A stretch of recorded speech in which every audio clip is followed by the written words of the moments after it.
Brent Spence Bridge is the busiest here in the tri-state. It began carrying cars in the 1960s, and while it is rated safe, it's functionally obsolete and needs to be replaced. Recently, Louisville has done something to pay for its bridges that some feel is kind of controversial. 9 on Your Side reporter TJ Parker takes a look into the issue of tolls and other ways to ease traffic on the Brent Spence Bridge. Close to 200,000 cars a day cross the span of the Brent Spence Bridge over the Ohio River. We used to have an unclogged Brent Spence Bridge corridor. Now it's clogged and it's only going to get worse. For years, leaders in both Kentucky and Ohio have battled to find a solution to ease congestion on the Brent Spence corridor. We just need more capacity. But not everybody is on the same page on what should be done. President and CEO of the Northern Kentucky Chamber of Commerce, Trey Grayson, a Republican, says he's in favor of a toll on the Brent Spence Bridge, a stark contrast to Republican Governor Matt Bevin, who doesn't want tolling.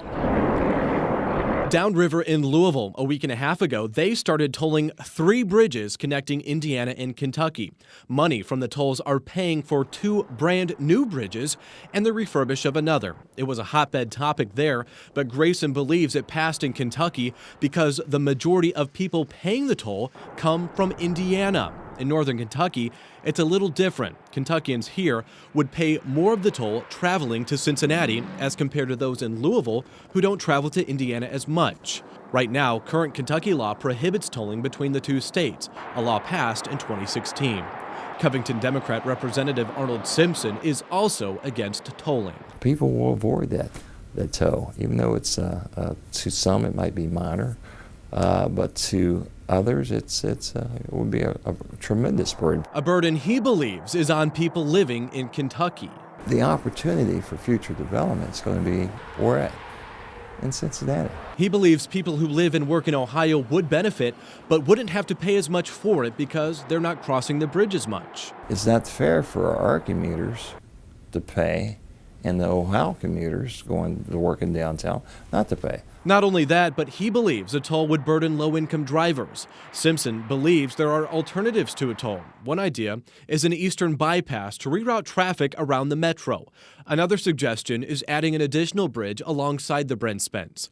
Bob Yeager is the chief district engineer for the Kentucky Transportation Cabinet for District 6. He says they're looking at all options. Funding's always going to be an issue. No matter how you look at anything, any size project is going to create those kinds of issues. Both Trey Grayson and Arnold Simpson agree on the benefits of a fix. It's just a matter of how and who will pay for it. Everybody benefits from the Brent Spence Bridge corridor being fixed, even if you don't drive on it. With WCPO Insider reporter Pat LaFleur, I'm TJ Parker, 9 on Your Side.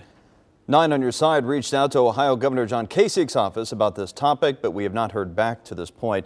The project in Louisville, by the way, was grandfathered in after the laws were passed in the Commonwealth.